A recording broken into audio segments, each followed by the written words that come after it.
اعوذ باللہ من الشیطان اللعین الرجیم، بسم اللہ الرحمن الرحیم۔ ہزاروں درود و سلام اس ذات والا تبار پر جس نے مقہور و بے نوا انسانیت کو مقام افتخار بخشا۔ مسلمانوں کے درمیان وسیلہ ایک ایسی بحث ہے جس میں اختلاف پایا جاتا ہے، اور وسیلے کا کوئی ماننے والا ہے، کوئی نہیں ماننے والا۔ تو یہ فرق ہے کیوں؟ اس پر گفتگو کرتے ہیں۔ ہمارے ساتھ موجود ہیں مفتی محمد حنیف قریشی صاحب، جناب علامہ محمد عباس وزیری صاحب، جناب مفتی ابو بکر محی الدین صاحب، اور مفتی محمد رفیق سلفی صاحب۔ آپ چاروں مہمانوں کا بہت بہت شکریہ۔ قبلہ آپ سے شروع کرتے ہیں۔ وسیلے کے معنی کیا ہیں اور اس پر کیوں اختلاف پایا جاتا ہے؟ بسم اللہ الرحمن الرحیم۔ وسیلہ کا لفظ قرآن مجید میں بھی ذکر ہوا ہے، اور وسیلے کا لفظ جو ہے وہ ہمیں جو دعا سکھلائی گئی آذان کے بعد اس میں بھی آیا ہے۔ اس کے معنی میں مختلف جگہ جب یہ استعمال ہوا ہے تو الگ الگ جگہ الگ الگ معنی ہیں، اور بعض جگہ معنی میں الگ الگ مراد بھی متعین ہے، جس کی وجہ سے یہ ایک اختلاف ہوا ہے۔ جو آذان کے بعد دعا ہے اس میں جو لفظ وسیلہ آیا ہے وہ جنت کا ایک مقام ہے جو ایک ہی شخصیت کے لیے ہے، اور ہماری اس دعا میں وہ نبی کریم صلی اللہ علیہ وسلم کے لیے ہم اللہ سے اس مقام وسیلہ کو طلب کرتے ہیں۔ تو وسیلہ جو ہمارے نزدیک دیکھیے اعمال کا وسیلہ، اس میں کسی کا اختلاف نہیں ہے کہ تقرب الہی اعمال کے ذریعے حاصل کیا جائے۔ توسل ایک لفظ ہے جو ہمارے یہاں اصطلاح میں وسیلہ کے معنی میں استعمال ہوتا ہے۔ توسل کسی کے بزرگ کے پاس جا کر یا نبی کے پاس جا کر اسے دعا کے لیے کہنا کہ آپ میرے لیے دعا کر دیں، یہ بھی ایک وسیلے کی قسم ہے۔ اس میں بھی شاید کسی کا اختلاف نہیں ہے۔ اسی دعا میں اگر آپ غیر نبی کے پاس چلے جاتے ہیں، اللہ کا ولی نیک آدمی ہے، ہمارے نزدیک انہیں بھی دعا کے لیے کہا جا سکتا ہے، کرا لی جائے، کوئی حرج نہیں ہے۔ یہ قسم وسیلے کی بھی درست ہے۔ اگر کہ بزرگ ہے جو فوت ہو چکے ہیں، اگر ان کی قبر پر جا کر کے وسیلے کے لیے دعا کرنے کے لیے کہا جائے تو ہمارے بزرگ اسے منع کرتے ہیں، لیکن حرام بھی نہیں کرتے۔ لیکن نبی کریم صلی اللہ علیہ وسلم کی روضہ اطہر پر جا کر کے کوئی اپنے لیے دعا کرنے کا کہے تو ہمارے بزرگ اس کی اجازت دیتے ہیں، یہ وسیلہ بھی درست ہے۔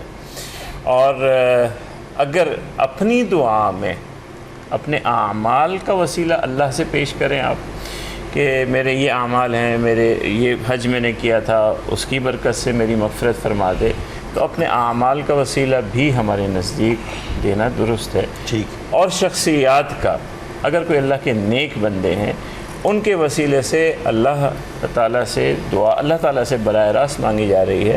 ہمارے یہاں کچھ بزرگوں کا اس میں اختلاف ہے، مگر ہماری اکثریت جو ہے وہ اس وسیلے کو بھی جائز سمجھتی ہے۔ ہمارے سے مراد دیوبندی مکتب۔ ٹھیک ہے۔ آپ کے ہاں کیا معاملہ ہے؟ یعنی اگر حضرت عبداللہ شاہ غازی نحمدہ و نصلی علی رسول الکریم، اما بعد، یا ایھا الذین آمنوا اتقوا اللہ وابتغوا الیہ الوسیلہ، اللہ کے قرآن میں ذکر ہے ایمان والو اللہ سے ڈر جاؤ اور وسیلہ تلاش کرو۔ وسیلہ مفتی صاحب نے تعریف کے لحاظ سے تو ٹھیک کہا کہ وسیلے کا معنی ذریعہ ہے، واسطہ ہے، اور کئی اقسام سے جائز ہوتا ہے اور کئی اقسام سے ناجائز بھی ہوتا ہے۔ اچھا جی ہاں، وسیلے کی ویسے تو 3 قسمیں ہیں جو ہم عموماً، ایک تو اللہ رب العزت کے نام سے وسیلہ پیش کرنا بالکل جائز ہے، جیسے اللہ نے فرمایا وَلِلَّهِ الْأَسْمَاءُ الْحُسْنَى فَادْعُوا بِهَا، کہ اللہ کے نام لے کے اللہ سے دعائیں کریں، جیسے اللہ تو رحمان ہے، تو رحیم ہے، اللہ تو ہمیں بخش دے، اللہ کا وسیلہ لے کے، اللہ تیرے غفار ہونے کا واسطہ، اللہ تیرے رحیم ہونے کا واسطہ، تو بالکل ٹھیک ہے۔ اسی طریقے پر اگر بندہ کوئی نیک اور صالح بندہ ہے آپ کے سامنے ہے اور حیات ہے، موجود ہے، آپ اسے سمجھتے ہیں اللہ کا ولی ہے، اس کے پاس جا کے آپ دعا کروا سکتے ہیں، درخواست کر سکتے ہیں۔ اور اس کی سب سے بڑی دلیل یہ ہے صحیح بخاری کے اندر کہ اللہ کے رسول صلی اللہ علیہ وسلم خطبہ فرما رہے ہیں، جمعہ کا خطبہ چل رہا ہے، ایک آدمی کھڑا ہوا کہنے لگا اللہ کے رسول ہلکت الاموال وتقطعت السبل فادعوا اللہ ان یغیثنا، اللہ کے رسول دعا کریں کہ بارش اور راستے کٹ چکے ہیں، اللہ کے رسول بارش کی بہت ضرورت ہے۔ آپ نے ہاتھ اٹھائے جمعے کے دوران ہی اور دعا کی اللہم اغثنا اللہم اغثنا اللہم اغثنا، اللہ بارش چاہیے۔ صحابی فرماتے ہیں کہ آپ صلی اللہ علیہ وسلم کی بغل کی سفیدی بھی نظر آ رہی تھی، اور آپ کے ابھی ہاتھ نیچے نہیں ہوئے تھے، اتنے میں چھوٹا سا بادل آیا، وہ پھیل گیا اور بارش شروع ہو گئی۔ اللہ کے رسول تھے، سبحان اللہ۔ اور پھر وہ طویل حدیث ہے، اگلے ہفتے پھر وہ آیا، پورا ہفتہ بارش ہوتی رہی، پھر جمعے وہ آیا، اللہ کے رسول دعا کریں بس بارش رک جائے۔ تو زندہ آدمی ہے، کوئی اللہ کا ولی ہے، پہنچا ہوا بندہ ہے، اور آپ سمجھتے ہیں کہ نیک متقی ہے، اس سے آپ درخواست کریں۔ اور تیسرا وسیلہ جو جائز وسیلہ ہے، اپنے نیک اعمال کا وسیلہ، جیسے ایک حدیث ہے صحیح مسلم کے اندر، بنی اسرائیل میں 3 آدمی جو غار میں پھنس گئے تھے، اور آپ نے سنا ہوگا، غار میں گئے، بارش آ رہی ہے، اوپر سے چٹان گری، غار کا منہ بند کر دیا۔ اب تینوں کہنے لگے ہم اس چٹان سے، اس غار سے نہیں نکل سکتے، اللہ کہ ان ندعو، ہم اپنے آپ کو پیش کریں، اعمال صالح پیش کریں جو اخلاص کے ساتھ کیے، لوجہ اللہ کیے، لرضا اللہ کیے۔ اب ایک کھڑا ہوتا ہے، وہ اپنا عمل یاد کرتا ہے جس میں موجود ہے کہ اللہ میرے ماں باپ بوڑھے تھے، میں بکریاں چرانے دور جاتا تھا، سب سے پہلے میری عادت تھی کہ ماں باپ کو دودھ کا پیالہ پیش کرتا، پھر بچوں کو پیش کرتا۔ ایک دن میں بہت دور چلا گیا، واپس آیا، ماں باپ سو چکے تھے، بچے بھوک سے بلک رہے تھے، میں نے دودھ کا پیالہ لیا اور ماں باپ کے سرانے کھڑا ہو گیا، حتیٰ اصبح، حتیٰ کہ صبح ہو گئی۔ اللہم ان کنت فعلت ذالک لابتغاء وجہک، اللہ اگر تیری رضا کے لیے کیا ہے اللہ تو ہمیں اس مصیبت سے دور کر۔ مدعا یہ ہے، مفتی صاحب اشارہ کر رہے ہیں کہ مختصر کریں تو مدعا یہ ہے کہ اپنے نیک اعمال کا وسیلہ انہوں نے پیش کیا اور اللہ رب العزت نے نجات دی۔ حدیث میں آتا ہے کہ اگر 30 بندے، کہیں لکھا 50 بندے بھی اس چٹان کو دھکا لگاتے ہل نہیں سکتی تھی۔ ان 3 آدمیوں نے وسیلہ پیش کیا، تو ایک نے اپنا وسیلہ پیش کیا، دوسرے نے وسیلہ پیش کیا، تیسرے نے پیش کیا، پھر دھکا لگایا، وہ چٹان دور ہو گئی۔ اس کا معنی یہ ہے کہ اخلاص کے ساتھ جو عمل کیے ہوں مشکل اوقات میں ان کا وسیلہ بھی بزرگان دین کے مزاروں پر جا کر دعا مانگنا، یہ وسیلہ میں جائز نہیں ہے، یہ جائز نہیں ہے۔ قبلہ توسل اللہ یا وسیلہ، جیسے مفتی صاحب نے اس کے آغاز میں بات کر دی ہے کہ التوسل اللہ کا مطلب ہے اللہ کی ذات تک، اللہ کی بارگاہ میں رسائی کے لیے کسی واسطے یا ذریعے کو اختیار کرنا۔ اب یہ جو لفظ توسل ہے، اس کو آگے کسی کی طرف بھی اضافت کر دیں تو اس کا معنی ہوگا، مثلا ایک بندہ کہتا ہے جی کہ التوسل الی رزق، یعنی رزق کو پانے کا ذریعہ، تو مطلق یہ ہے کہ یہ جو وسیلہ ہے یہ ایک ذریعہ ہے۔ مطلقاً وسیلے کا حکم خود بارگاہ رب العزت سے ملا ہے، سورہ مائدہ آیت نمبر 35، یا ایھا الذین آمنوا اتقوا اللہ وابتغوا الیہ الوسیلہ، اے ایمان والو تقوی اختیار کرو اور اللہ کی بارگاہ میں پہنچنے کا وسیلہ اور ذریعہ اختیار کرو۔ وسیلے اور ذریعے کا، یا یہ جو ذریعہ اور وسیلہ ہے، اس کی ہمارے نزدیک یا ہمارے سامنے جو کچھ قرآن و حدیث کو ہم پڑھتے ہیں تو اس کی 3 قسمیں سامنے آتی ہیں۔ ایک ہے وسیلہ اعمال، ایک ہے وسیلہ ذوات، اور ایک ہے وسیلہ آثار۔ وسیلہ اعمال جیسے انہوں نے بیان کیا کہ اپنے نیک اعمال کا واسطہ اللہ کی بارگاہ میں پیش کرنا۔ وسیلہ ذوات کا مطلب ہے کہ مقدس ذاتوں کا، چاہے وہ نبی ہوں، صحابہ ہوں، اولیاء ہوں، ان کا وسیلہ اللہ کی بارگاہ میں واسطہ پیش کرنا۔ اور تیسرا توسل بالآثار، نیک مقدس مقامات کا یا مقدس چیزوں کا، مقدس جو ہے نا وقت کا واسطہ، یا اللہ یہ آج کی بابرکت رات کے واسطے، یا اللہ آج کی یہ جو تیرا کعبہ ہے، تیرے اس کعبے مقدس مقام کے واسطے، اس کو کہتے ہیں توسل بالآثار۔ ہمارے نزدیک جو قرآن و سنت کی جب ہم دیکھتے ہیں تشریح و ترجیح، تو یہ تینوں قسمیں، تینوں طرح کے توسل اللہ کی بارگاہ میں پیش کرنا جائز ہیں اور ثابت ہیں۔ اور یہ جو توسل کا تصور ہے یہ پچھلی امتوں میں بھی تھا۔ مثلاً یہود کے لیے، اہل کتاب کے لیے اللہ تعالیٰ ان کی باتیں بیان کرتے ہو کہ فرماتا ہے کہ یہی وہ لوگ ہیں کہ یستفتحون علی الذین کفروا، کہ جب یہ ابھی رسول اللہ صلی اللہ علیہ وسلم تشریف نہیں لائے تھے تو مشرکین کے خلاف جب یہ جمع کرتے تھے تو اس وقت یہ رسول اللہ کا وسیلہ پیش کرتے تھے، کہتے تھے یا اللہ تجھے آخری آنے والے نبی کا، جیسا کہ تفصیل اس کی 20 سے زیادہ جو میں نے آج تھوڑا دیکھا ہے، تو ان کتابوں کے اندر ان تفاسیر میں موجود ہے کہ یہ بنو نذیر اور دیگر جو یہود مدینہ تھے ان کے لیے کہ وہ وسیلہ پیش کرتے تھے کہ یا اللہ تجھے محمد صلی اللہ علیہ وسلم کی ذات کا آخری نبی کا وسیلہ کہ تو ہماری یہ مدد فرما. فرمایا وہ جس کا وسیلہ پیش کرتے تھے اب جب وہ آئے تو کفرو بھی اس کے منکر ہو گئے, کافر ہو گئے. تو ان کو یاد کروایا کہ اس وقت تم وسیلوں سے دعا کرتے تھے, اب میرے محبوب محمد کی اطاعت کرو. تو یہ وسیلہ ذات جو ہے نا یہ پہلے تھا. اور پھر یہ جو وسیلہ ذات ہے اس میں تو کچھ چیزیں انہوں نے بیان کر دیں کہ ان کو اعمال کے حوالے سے کوئی اختلاف نہیں ہے. میرے خیال میں اس پہ ہمیں بحث کرنے, یہ دلیل لینے کی کوئی ضرورت نہیں ہے. اب ہم آتے ہیں وسیلہ ذات کی طرف. تو وسیلہ ذات جب ہم دیکھتے ہیں تو یہ بالکل رسول اللہ صلی اللہ علیہ وسلم کے صحابہ کرام نے پیش کیا, رسول اللہ صلی اللہ علیہ وسلم کی ظاہری حیات میں, اور خود اللہ کے نبی نے یہ وسیلہ اپنے نام کا پیش کروایا, یعنی ان کی تعلیم ارشاد فرمائی. جس طرح سے کہ ترمذی شریف اور دیگر حدیث کی کتابوں میں یہ روایت واضح طور پر موجود ہے. حضرت سیدنا عثمان بن حنیف رضی اللہ تعالیٰ عنہ رسول اللہ صلی اللہ علیہ وسلم کے ایک پیارے صحابی ہیں. تو وہ آئے اور انہوں نے کچھ حضور کی بارگاہ میں دعا کے لیے عرض کی. تو پھر نابینا صحابی تھے تو اللہ کے نبی صلی اللہ علیہ وسلم نے ان کو دعا سکھائی, اور وہ دعا یہ ہے, اور ترمذی کے اندر یہ حدیث نمبر ہے 3578, ابن ماجہ 1385, اور حسن صحیح اس کا حکم لگا ہے امام ترمذی نے. اور وہ دعا یہ اللہم انی اسألک و توجہ الیک بنبیک محمد, یا اللہ میں تیری بارگاہ کے اندر سوال کرتا ہوں اور متوجہ ہوتا ہوں تیرے نبی محمد کے وسیلے سے. نبی الرحمہ, وہ محمد جو رحمت والے نبی ہیں. پھر آگے یا محمد انی اتوجہ بک الی ربی, اے اللہ کے نبی میں آپ کا وسیلہ دے کر اپنے رب کی بارگاہ میں متوجہ ہوتا ہوں اس حاجت کے اندر, تاکہ میری اس حاجت کو اللہ تعالیٰ قبول کر لے, پورا کر دے.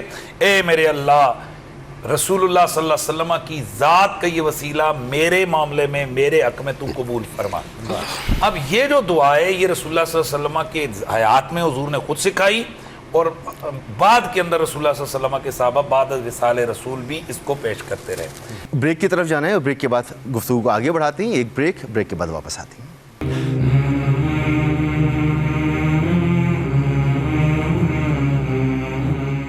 Welcome back. جی مفتی صاحب آپ کچھ کہہ رہے تھے. تیسری چیز ہے وسیلہ آثار, مقدس مقامات, اماکن مقدسہ, اور اچھے وقت کا وسیلہ, راتوں کا وسیلہ, نیک ٹائم کا وسیلہ.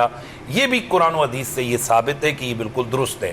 مثلا حضرت سیدنا یوسف علیہ السلام نے اپنی قمیص اتار کے دی, فرمایا اذهبوا بقمیصی هذا فالقوا علی وجه ابیات بصیرہ, کہ جاؤ جا کر میرے یہ قمیص جو ہے نا میرے ابا جان کے چہرے پہ رکھو تو وہ ان کی بینائی لوٹ آئے گی. تو اب ایسا ہی ہوا, قرآن مجید کے اندر آتا ہے فرتد بصیرہ, کہ ان کی بینائی لوٹ آئی. یہاں سے پتہ چلا کہ اس کا مطلب ہے نبی کے جسم سے لگنے والا وہ جو کپڑا ہے نا اس کے اندر بھی اللہ تعالیٰ نے یہ برکات رکھی ہیں کہ وہ بھی اس اللہ کی بارگاہ کے انعام اور کرم ہونے کا ایک نبی نے دوسرے نبی کے ذریعہ. جی ایک نبی اس نے دوسرے نبی کے لیے کیا. جی ایک نبی نے اپنی قمیص دوسرے نبی کے لیے جو ہے اس کو بھیجی. اب اس کے علاوہ ایک عام ترین چیز کہ اماکن مقدسہ, یہ جو ہم اللہ کے ولیوں کے مزارات کے پاس جا کر یا اس بستی میں جا کر دعا مانگتے ہیں, یا جو خاص مقامات ہیں, ویسے تو سارا حرم اللہ کا ہے پر ہم ملتزم کو پکڑ کے وہ کرتے ہیں. پورا حرم اللہ تعالیٰ کے گھر ہے, وہاں سارا ہے, لیکن خاص کچھ جگہیں ایسی ہیں کہ جہاں پر جا کر حجاج دعا کرتے ہیں. تو اس کے پیچھے بھی ایک حکمت ہے کہ ان آثار کا وسیلہ یہ بھی حدیث سے ثابت ہے. مثلا مسلم شریف کے اندر یہ جو نا حدیث مبارکہ موجود ہے, مشہور حدیث ہے, میں ڈیٹیل میں نہیں جاؤں گا, کہ بندے نے 99 قتل کیے اور اس کے بعد جناب والا وہ گیا, اس نے کہا بھائی کیا میرا اللہ تعالیٰ مجھے بخش, نے کہا کوئی نہیں بخشا, 99 قتل, نکل ادھر سے. مفہوم عرض کر رہا ہوں, انہوں نے اس کو بھی کڑکا دیا, 100 قتل ہو گئے. پھر ایک دن خیال آیا کہ یار میں اب اللہ سے معافی مانگوں, 100 قتل کر دیے. پھر کسی بندے سے پوچھا کہ یار کیا ایسا ہو سکتا ہے, انہوں نے کہا جی بالکل ہو سکتا ہے, لیکن اس کا طریقہ کار یہ ہوگا کہ آپ فلاں جو ہے نا اللہ کے نیک بندوں کی جو وسطی ہے فلاں جگہ, تو آپ وہاں جا کر آپ دعا مانگیں گے تو اللہ تبارک و تعالیٰ اس دعا کو قبول فرمائے گا. کہا ٹھیک ہے. یہ وہاں سے چل پڑا, چند قدم ہی اٹھائے تھے کہ یہ جناب گرا, اور گرتے گرتے اپنا سینہ آگے اس بستی کی طرف گھسیٹا. اور روح قبض ہو گئی. اب رحمت والے فرشتے بھی آ گئے, بھائی ابھی 100 بندوں کا قاتل ہے, عذاب والے آگے بھائی 100 بندوں کا قاتل ہے, جہنم میں لے جائیں گے. رحمت والے آئے کہ بھائی یہ توبہ کرنے کے لیے جا رہا تھا, اللہ کے ولیوں کی بستی کی طرف جا رہا تھا.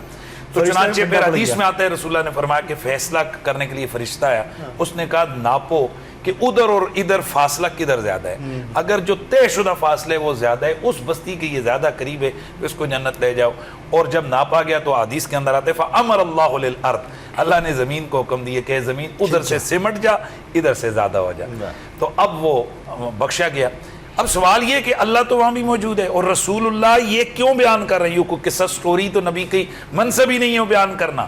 نبی اس لیے بیان کر رہے ہیں کہ اس کا مطلب یہ ٹھہرا کہ جس بستی کے اندر اللہ کے نیک بندے موجود ہوں, وہ بستی کے اندر جا کر دعا کرنا یہ قبولیت دعا کا ذریعہ ہے. تو ہم کہتے ہیں کہ جب اس بستی میں اس امت کے ولی جہاں ٹھہرے ہیں وہاں جا کر دعا کرو, قبولیت کا ذریعہ ہے. تو جہاں کل کائنات کے انسانوں کا سردار, نبیوں کا تاجدار بیٹھا ہے, وہاں جا کر اگر کوئی یا اللہ تجھے اس اماکن مقدسہ کا واسطہ, تجھے اس ذات پیغمبر کا واسطہ اور وسیلہ, تو میری دعا کو قبول فرما, تو یہ کیوں نہیں دعا قبول ہوگی؟ تو یہ ہمارے پاس جو چیزیں ہیں یہ کوئی ہوا سے نہیں آتی ہیں. ہر ایک جو مکتب فکر ہے اس کے پیچھے اس کے پاس دلائل ہوتے ہیں جس کو سامنے رکھ کر وہ اپنا عمل کرتے ہیں. جی قبلہ آپ کے ہاں اصل توسل کے حوالے سے تو کوئی شک و شبہ نہیں ہے کہ اللہ تعالیٰ نے خود حکم دیا ہے کہ جو چیزیں یا جو ذوات مقدسہ یا جو اسماء و صفات خدا کو محبوب ہیں ان کو وسیلہ قرار دینا, یہ موجبتاً جزئیہ تو سب قبول کرتے ہیں, یعنی ان کو وسیلہ قرار دینے میں شک نہیں ہے.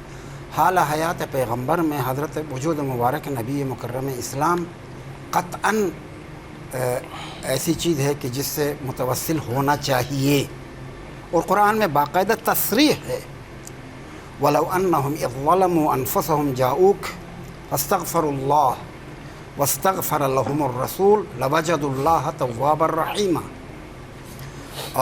اللہ کے حضور میں توبہ کرنے کے لیے ڈائریکٹ توبہ کرنے کی حوصلہ افزائی نہیں ہوئی ہے.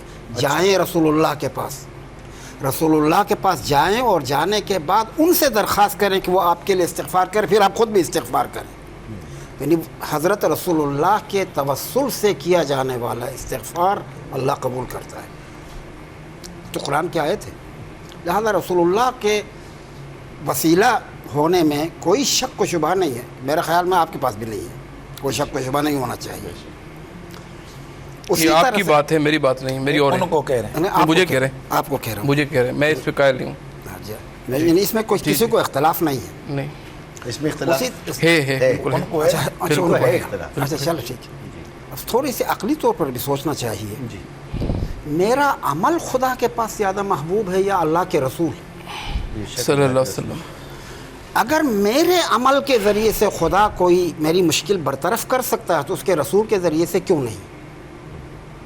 ٹھیک ہے, جبکہ یعنی رسول کا نام بھی آیا ہے, احادیث میں تو کثرت سے ہے, یعنی قرآن کیا ہے.